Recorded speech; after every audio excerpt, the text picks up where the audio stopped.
નમસ્કાર મિત્રો, સ્વાગત છે બધા મિત્રોનો અમારી યુટ્યુબ ચેનલમાં। તો મિત્રો, તારીખ 31/7/2026 સોના ચાંદીના ભાવ કેવા રહ્યા તે જોઈએ તે પહેલા અમારી ચેનલમાં જે પણ મિત્રો નવા છે તે ચેનલને સબસ્ક્રાઇબ કરી લેજો, જેથી કરીને અમારા સોના ચાંદીના ભાવની અપડેટ દરરોજ તમને મળતી રહે।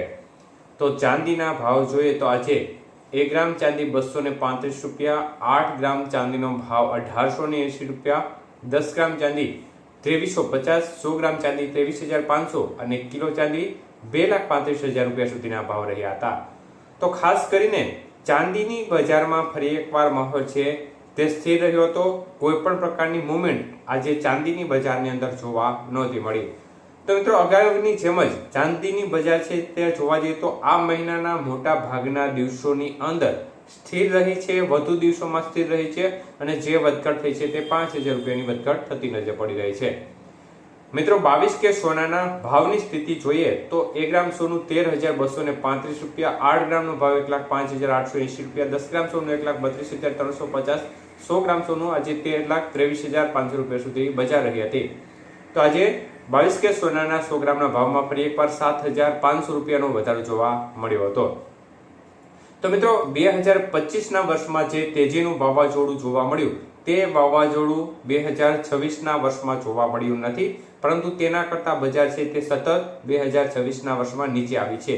ત્યારે 24 કે સોનાના ભાવ જોઈએ તો 1 ગ્રામનો ભાવ 14,438 રૂપિયા, 8 ગ્રામ સોનું આજે 1,15,504 રૂપિયા, 10 ગ્રામ સોનું 1,44,380 અને 100 ગ્રામ સોનું 14,43,800 રૂપિયા સુધી બજાર રહી હતી। તો આજે 24 કે સોનાના 100 ગ્રામના ભાવની અંદર પણ ફરી એકવાર જોરદાર વધારો થયો હતો અને 8,200 રૂપિયા વધ્યા હતા। તો મિત્રો, ખાસ કરીને તેજીનું વાવાઝોડું જે હતું તે સમી અને અત્યારે 2026ના વર્ષની દરમિયાન ખાસ મોટી તેજી જોવા મળી રહી નથી। અમુક સમય બજાર વધી રહી છે, તેમ આજે વધારો થયો છે। ત્યારે 18 કે સોનાના ભાવ જોઈએ તો 1 ગ્રામનો ભાવ આજે 10,830 રૂપિયા, 8 ગ્રામ સોનાનો ભાવ આજે 86,640 રૂપિયા, 10 ગ્રામ સોનું 1,08,300 રૂપિયા અને 100 ગ્રામ સોનું આજે 10,83,000 રૂપિયા સુધીના ભાવ રહ્યા હતા।